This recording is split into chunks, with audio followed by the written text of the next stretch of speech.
So these two machines here are both bandsaws. A bandsaw is a really versatile tool that allows you to do both straight and curved cuts in wood.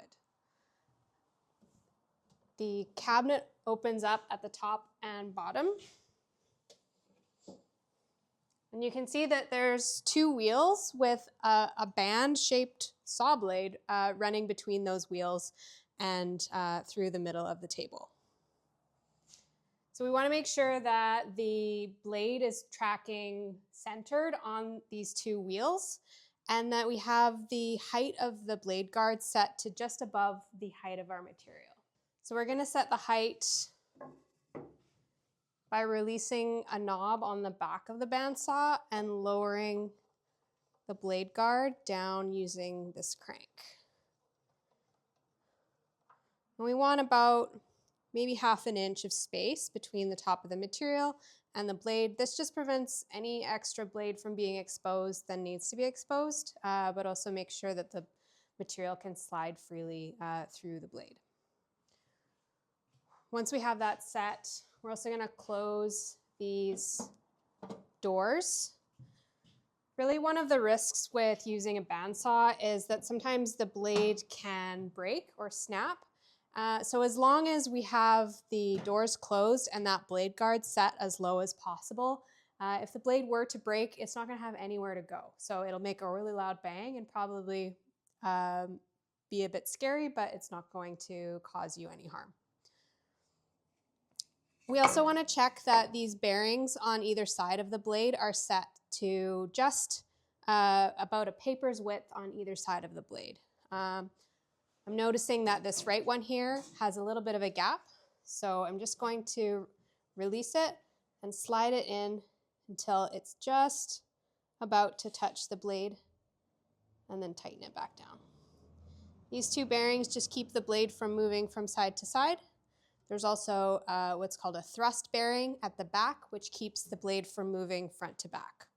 And these mechanisms just keep the blade moving straight and keep it tracking evenly on those wheels. The thrust bearing adjusts by releasing this knob here and sliding in and out. And again, we want about a paper's width. So once again, we want to keep our hands well clear of that moving blade. There are a couple of guides that you can use. One of them is the fence. The fence is great for making rip cuts, which is a cut that goes along the grain. So you can set the fence to the width of your cut and then slide the material through. If you're pushing the material through this thin gap, you can use a push stick just to keep your hands and arms away from that moving blade. You'll notice that this bandsaw has a really tall fence. This is called a resaw fence, which is primarily helpful for cutting wood end to end like this. But sometimes it's too tall to reach past this knob here. So if you're doing thinner rips, it might be better to use the small bandsaw, which has a smaller fence.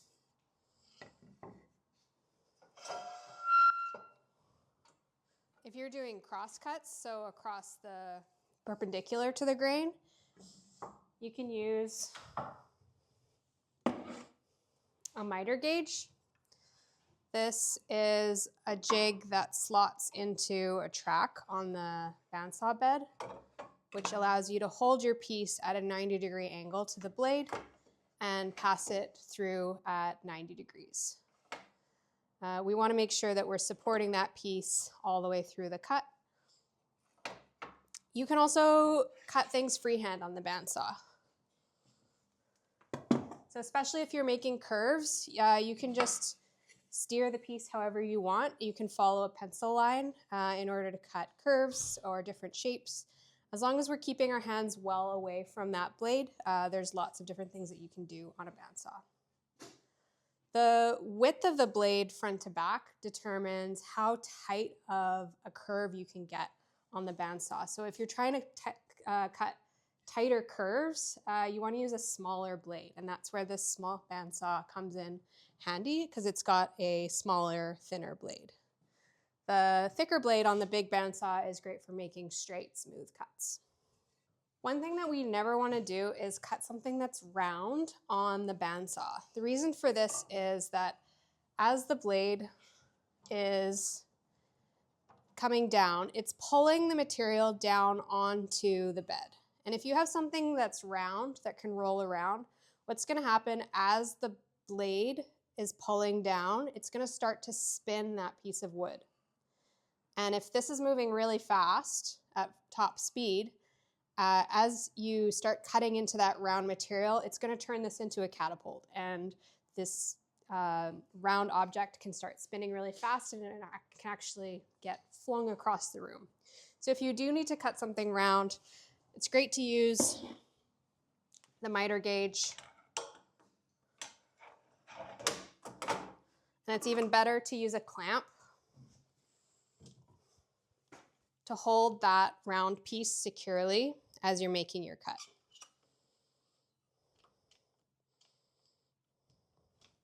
Just like that. So we can make our cut and not have to worry about that piece spinning around too quickly. So I'll do a demonstration of doing a cross cut, a rip cut, and a curved cut on the bandsaw.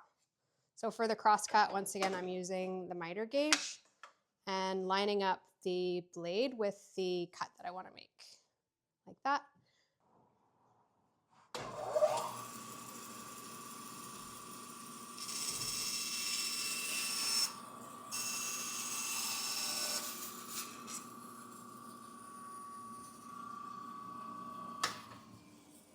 And I never want to reach in and grab that leftover piece while the blade is still running. I'm going to wait for it to come to a full stop before I grab that piece or make any adjustments.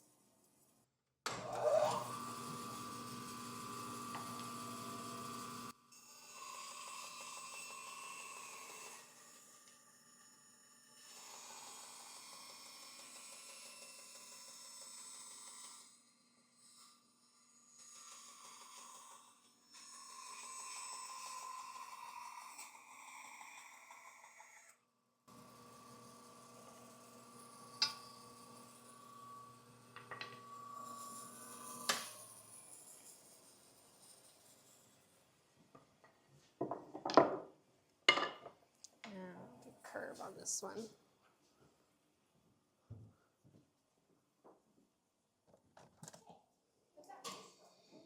Yeah, we're almost done this one. Oh yeah, of course. Go for it. Okay, I'm going to cut this.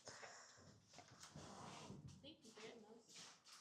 Another thing that we would never do on a bandsaw is cut something that's not supported by the table. So if I wanted to cut something at an angle like this, for example, I don't know why I would want to do that, but let's suppose that I do.